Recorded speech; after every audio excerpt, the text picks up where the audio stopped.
Hello student, आज हम carbohydrate के लेक्चर नंबर 9 देखेंगे। लेक्चर नंबर 8 में राइबोज के स्ट्रक्चर, अरबिनोज के स्ट्रक्चर और जाइलोज के स्ट्रक्चर देख लिए हैं। आज लेक्चर 9 में ग्लूकोज, माल्टोज और गैलेक्टोज और मैनोज के स्ट्रक्चर देखेंगे। और जो राइबोज, अरबिनोज और जाइलोज के स्ट्रक्चर आज फिर से एक बार रिव्यू कर लेते हैं, 2 मिनट में रिकॉल कर लेते हैं।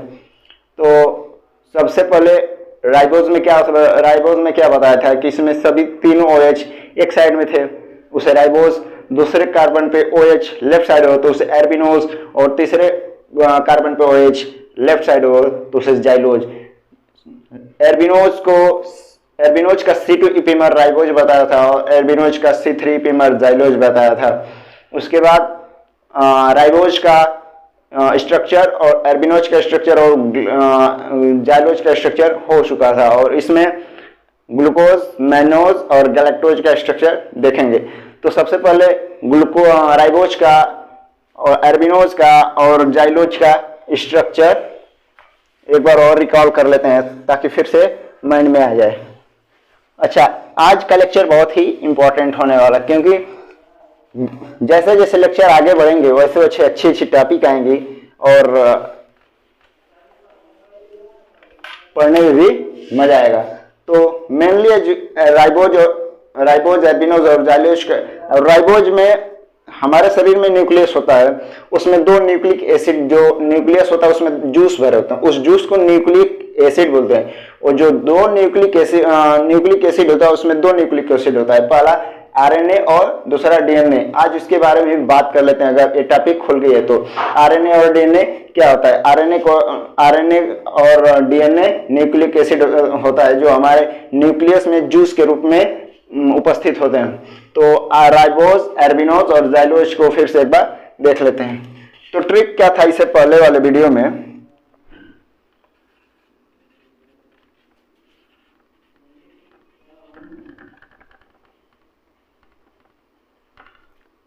रिक्शा वाली जी मैडम जी फास्ट हो जाइए।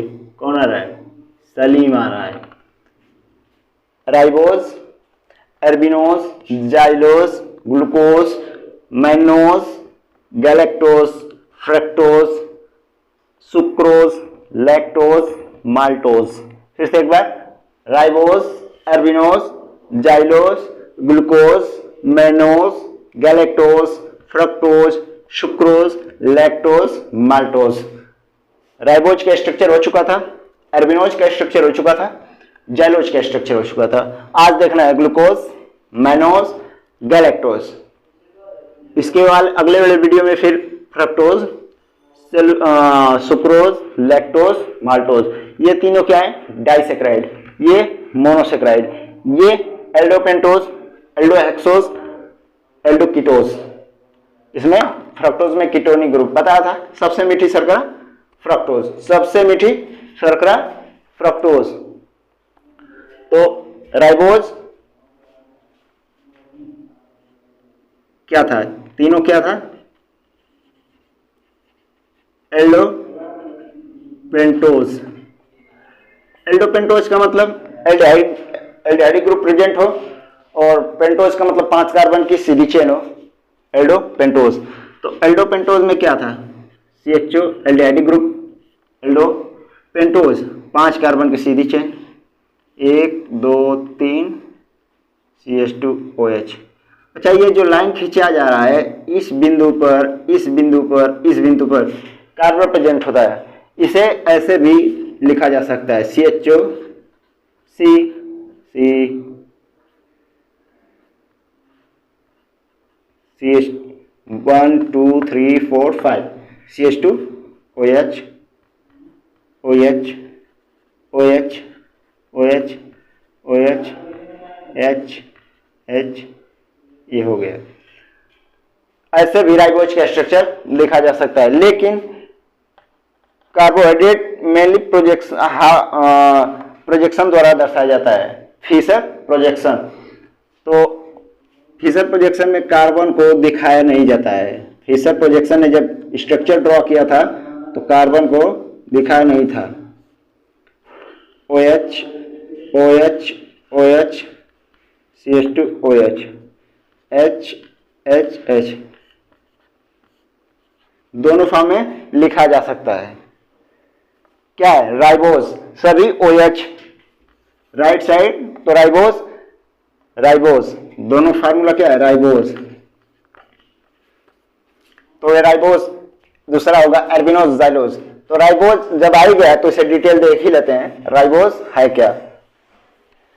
हमारे शरीर में जो न्यूक्लियस है, क्या न्यूक्लियस, इसमें जो जूस भरा रहता है, न्यूक्लियस के अंदर जो जूस भरा रहता है, जूस में क्या पाया जाता है? Nucleic acid. क्या होता है? Nucleic acid.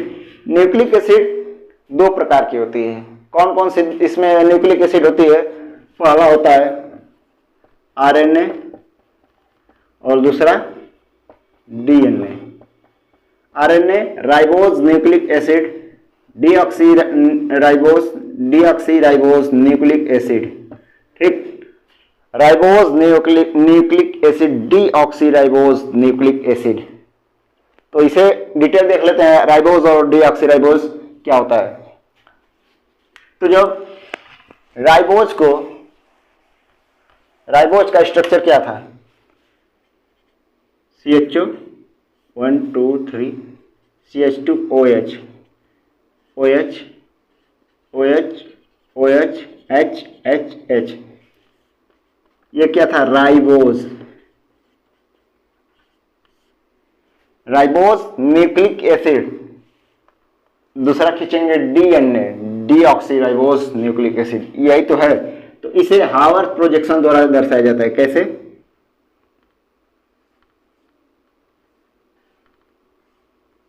पाइरेन के ढांचा में, फ्यूरेन के ढांचा में दोनों क्या होता है?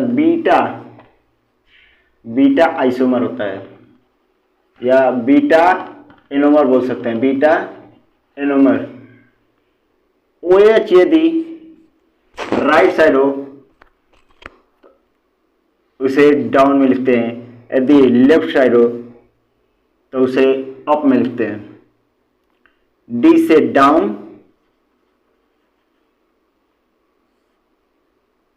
और D से दाएं।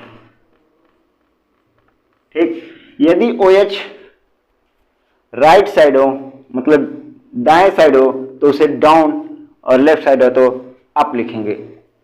तो क्या हो जाएगा?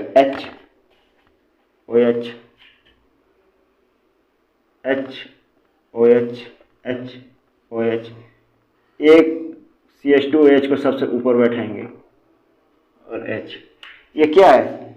RNA, deoxy ribose nucleic acid. इसे हावर्थ प्रोजेक्शन द्वारा ड्रॉ करते हैं।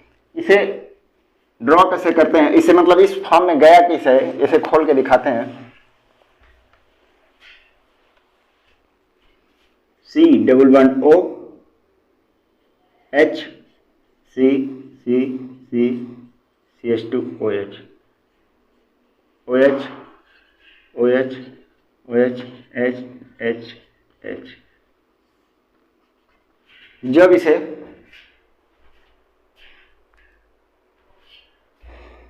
कोई रिएजेंट डालते हैं तो ऑक्सीजन मोर इलेक्ट्रोनेगेटिव होता है, जो इलेक्ट्रॉन को खींचने की टेंडेंसी रखता है। तो जब इलेक्ट्रॉन को खींचेगा तो इसमें माइनस और इसमें पॉजिटिव चार्ज आ जाएगी। जब माइनस आ जाएगा तो एक बॉन्ड टूट जाएगा। तो इसकी स्ट्रक्चर कैसे हो जाएगी? O-। तो इसे दिखा देते हैं अगले स्ट्रक्चर में कैसे होगा।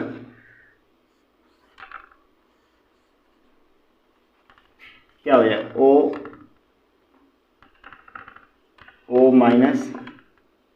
H, ये वाला 2 3 4 5 CH2OH OH H एक ऐसे फॉर्म में हो जाएगा। दूसरा क्या हो जाएगा?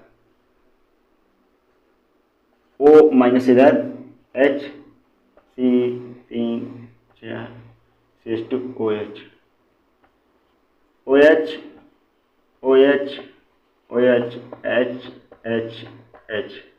जब कोई रिएजेंट इसमें मिलाते हैं या इसे हीट करते हैं तो ये मोर इलेक्ट्रोनेगेटिव होता है। कोई भी इस पे जब अटैक करने आता है तो मोर इलेक्ट्रोनेगेटिव ऑक्सीजन होने के कारण ये कार्बन के इलेक्ट्रॉन खींचने लगता है। और क्या हो जाता है, जब कार्बन इलेक्ट्रॉन खींचने लगता है तो jumping Japan, carbon minus oxygen minus carbon plus, oxygen minus carbon plus.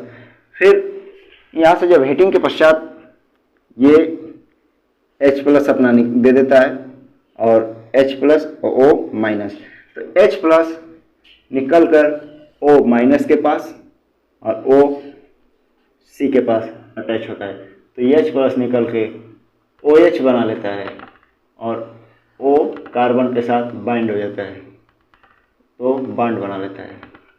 तो कैसे बॉन्ड बनाता है, तो क्या हो गया राइबोज। ये क्या है, साइक्लिक स्ट्रक्चर। ज्यादातर साइक्लिक स्ट्रक्चर में ही ये सब स्ट्रक्चर पाए जाते हैं। Ribose, arabinose, xylose cyclic structure में ज्यादा पाए जाते हैं। 99% 99 साइक्लिक स्ट्रक्चर में पाए जाते हैं। 1% 0.1% ओपन चेन स्ट्रक्चर में पाए जाते हैं। जब इस पर कोई क्रिया करने आता है, HCN हो, HBr हो, HI हो, तो इस बॉन्ड को 1 सेकेंड के लिए खोलता है और ये CHO एल्डिहाइडिक ग्रुप से रिएक्शन कर लेता है, तो बनाता है कार्बोक्सिलिक ग्रुप या कीटोनिक ग्रुप आगे बनता है। केवल 1 सेकंड के लिए खुलता है। जब कोई रिएजेंट इस पर डाला जाता है तो ये ओपन चेन टूटता है। ये जब ये रिंग टूटती है तो रिएक्शन करता है। ओके, नहीं तो सभी स्ट्रक्चर ज्यादा से ज्यादा किसमें, साइक्लिक स्ट्रक्चर में पाए जाते हैं। तो ये क्या हुआ, जब OH, यदि OH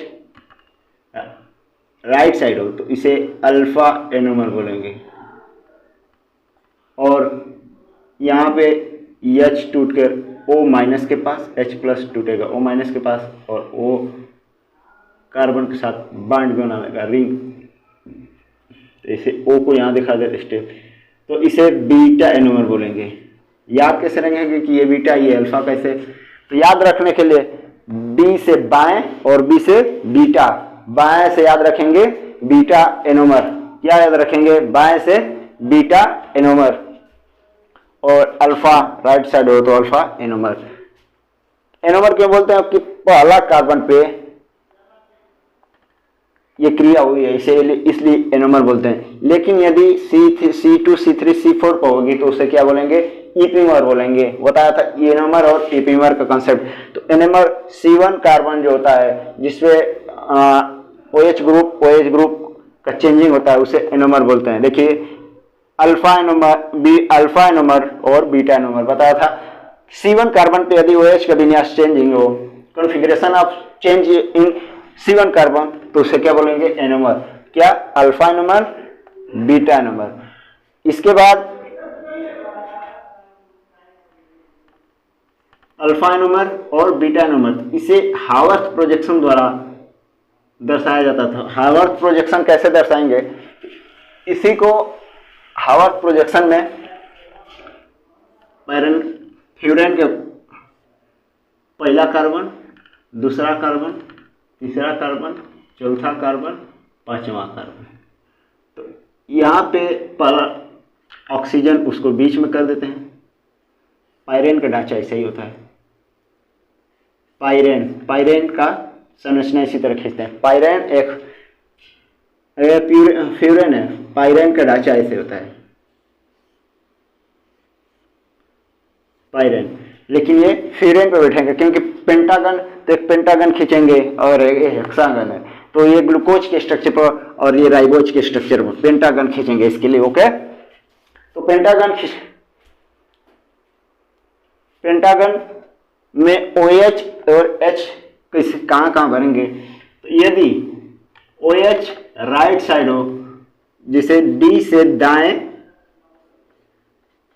और D से डाउन, यदि OH दाएं साइड हो तो उसे डाउन और राइट साइड हो तो उसे अप करेंगे, और अरे लेफ्ट साइड हो तो जिसे OH यहाँ पे लेफ्ट साइड हो तो अप करेंगे। जनरली आरएनए और डीएनए में OH बीटा एनोमर ही होते हैं। ओके, ये बहुत कम पाया जाता है और ये ज्यादा पाया जाता है, क्योंकि ये बीटा एनोमर मोर स्टेबल होता है, क्योंकि ये प्रकृति में ज्यादा पाया जाता है। बीटा एनोमर और अल्फा एनोमर और बीटा एनोमर। तो बी से बीटा, बी से बाएं, तो बाएं के लिए OH अप H, इसके बाद ये बाएं, फिर उसके बाद ये दाएं, दाएं, डी से डाउन, डी से दाएं, डी से डाउन, डी से दाएं, दाएं H। CH2OH को हमेशा टमटिल्ला पर रखिएगा, CH2OH को हमेशा टमटिल्ला पर याद रखिएगा, CH2OH हमेशा टमटिल्ला पर रहेगा। ओके, CH2OH हमेशा टमटिल्ला पर रहेगा। इसके बाद ये क्या हुआ, आरएनए को समझे इस फॉर्म में, हावर्थ प्रोजेक्शन में और फ्यूरिन ढांचा में, फ्यूरिन प्रोजेक्शन, इसे फ्यूरिन बोलेंगे। आरएनए, डीएनए क्या होता है, deoxy nucleic acid, deoxy nucleic acid. D माने क्या होता है, नहीं, डी माने नहीं, ऑक्सी माने oxygen, nucleic, deoxy ribose nucleic acid, D माने नहीं, राइबोज माने ribose nucleic acid, deoxy, D माने नहीं, ऑक्सी, राइबोज न्यूक्लिक एसिड, जिसमें डी माने नहीं, राइबोज में OHO oxy, D oxy, D माने नहीं, ऑक्सीजन नहीं है, किसमें, राइबोज में, तो उसे डीएनए कहते हैं, deoxy ribose nucleic acid. D माने नहीं, ऑक्सी माने oxygen, ribose nucleic acid, ribose में ऑक्सीजन उपस्थित है। डी माने नहीं, जैसे डी कार्बोक्सिलेशन, कार्बोक्सिलिक ग्रुप का निकलना, डी ब्रोमिनेशन, ब्रोमीन का निकलना, डी क्लोरिनेशन, क्लोरीन का निकलना, तो डी माने नहीं, तो क्या था, D oxy ribose nucleic acid, D माने नहीं, ऑक्सी माने ऑक्सीजन, राइबोज में ऑक्सीजन नहीं है। और अंदर की बात करें तो इसका आईपीएसी नाम होता है 2-डीऑक्सी राइबोज न्यूक्लिक एसिड। 2 माने दूसरे स्थान पर, डी माने नहीं, ऑक्सीजन माने ऑक्सीजन नहीं है, दूसरे स्थान पर यहाँ ऑक्सीजन अनुपस्थित हो जाएगा, तो ये डीएनए की संरचना हो जाएगी, डीऑक्सी राइबोज न्यूक्लिक एसिड। दूसरे स्थान पर यदि OH एब्सेंट है और राइबोज न्यूक्लिक एसिड में, तो इसे डीएनए बोलेंगे, जिसे 2-डीऑक्सी राइबोज न्यूक्लिक एसिड। दूसरे स्थान पर OH अनुपस्थित है तो इसे डीएनए बोलेंगे। ठीक, डीएनए डबल स्ट्रैंड होता है और आरएनए सिंगल स्ट्रैंड होता है। तो डीएनए का ये स्ट्रक्चर है, हावर्थ प्रोजेक्शन डीएनए, और आरएनए लिखना चाहेंगे तो OH और नहीं लिखना चाहेंगे तो H। डीएनए, आरएनए, OH यदि OH का दूसरे स्थान का OH यदि अनुपस्थित हो जाता है, उसे डीएनए यदि उपस्थित हो जाता है तो आरएनए। इसके बाद डीएनए और आरएनए क्या है, जो हमारे शरीर में न्यूक्लियस में जूस भरा रहता है, उसमें 2 न्यूक्लिक एसिड पाया जाता है, 2 न्यूक्लिक एसिड, डीएनए और आरएनए। तो डीएनए आरएनए का स्ट्रक्चर देखे थे, राइबोज, आर से राइबोज, आर से राइट साइड पेंटागन बनाएंगे, CH2OH, OH, OH, OH। यदि एग्जाम में समय नहीं है तो इसी तरह बनाएंगे, ribose nucleic acid, ribose nucleic acid. फिर बोलेंगे डीएनए में OH हटाकर H लिखेंगे तो डीऑक्सीराइबोज न्यूक्लिक एसिड। तो यदि 2-डीऑक्सीराइबोज न्यूक्लिक एसिड, और अंदर की बात करें तो 2-डीऑक्सी, 2 माने दूसरे कार्बन पे, ऑक्सी माने ऑक्सीजन नहीं है, तो 2-डीऑक्सीराइबोज न्यूक्लिक एसिड, तो इसे बोलेंगे डीएनए। डीएनए क्या है, ये आरएनए है, जब इसे हटा देंगे तो डीएनए। इसे क्या बोलेंगे, बीटा देखिए OH ऊपर साइड है, ये एक नंबर का पी एक्कड़, ये दूसरे नंबर का पी एक्कड़। जब दोनों पी एक्कड़ एक साइड खड़े रहेंगे तो ये बोलेगा का बेटा आ गिला, बेटा का मतलब बीटा याद रखेंगे। जब OH का विन्यास ऊपर रहेगा तो उसे बीटा एनोमर बोलेंगे। तो बीटा एनोमर ये बीटा एनोमर RNA और बीटा एनोमर DNA, ज्यादातर बीटा एनोमर ही पाया जाता है और साइक्लिक फॉर्म में। इसके बाद क्या कि बीटा डबल हेलिकल स्ट्रक्चर होता है, बीटा डबल हेलिकल स्ट्रक्चर।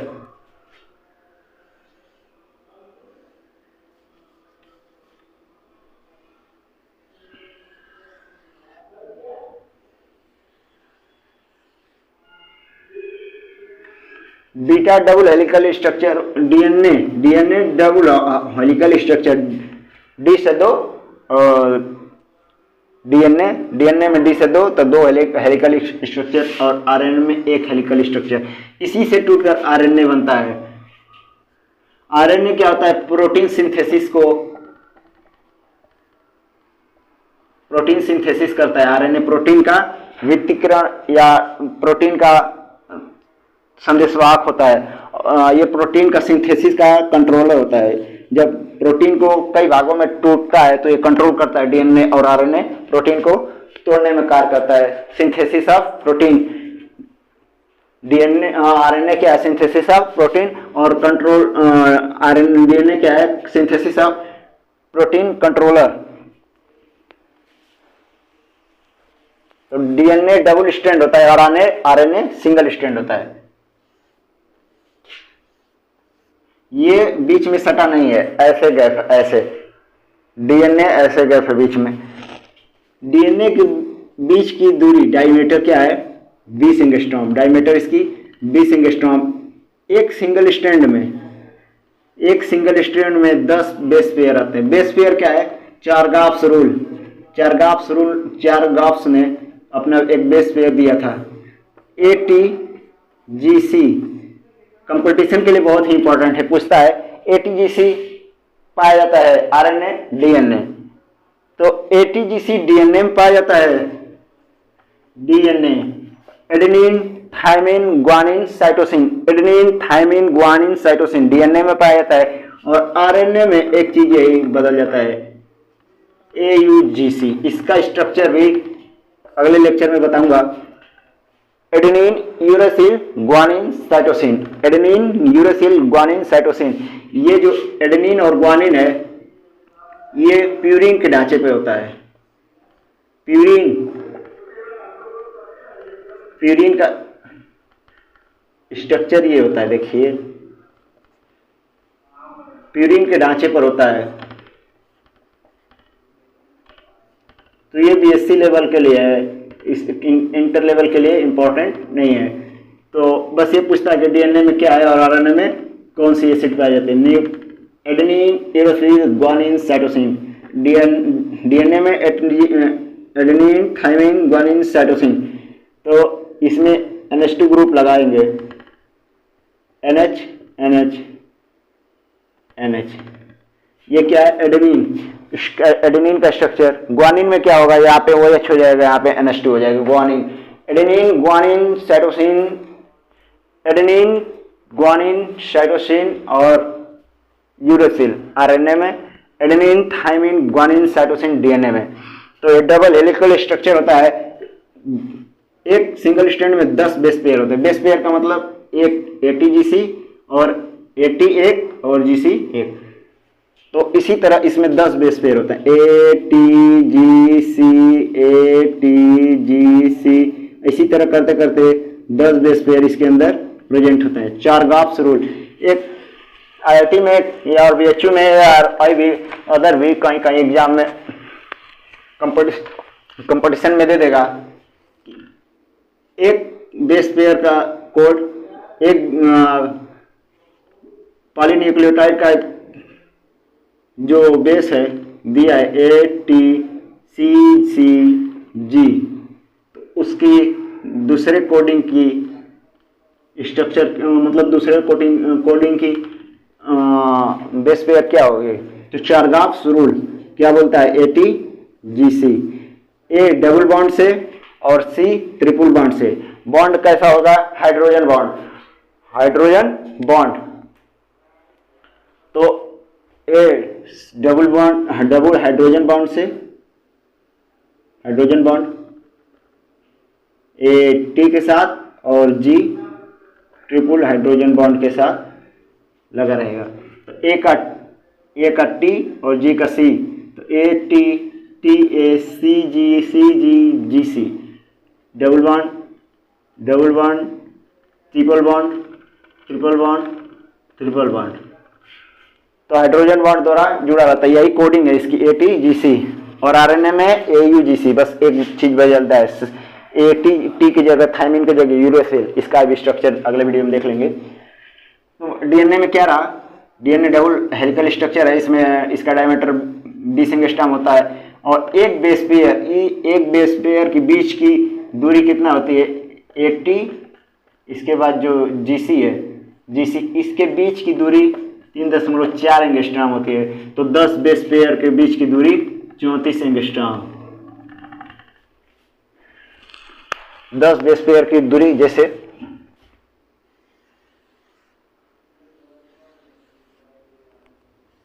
इसके डायमीटर 20 एंगस्ट्रॉम, ATGC। ए का T के साथ A, G के साथ C के साथ G। तो T और A के बीच को जो दो बेस पेयर है, इसके बीच की दूरी 3.4 एंगस्ट्रॉम। तो एक सिंगल टन में 10 बेस पेयर होते हैं, 10 बेस पेयर, तो इस 34 एंगस्ट्रॉम इसकी दूरी हो जाएगी, ठीक।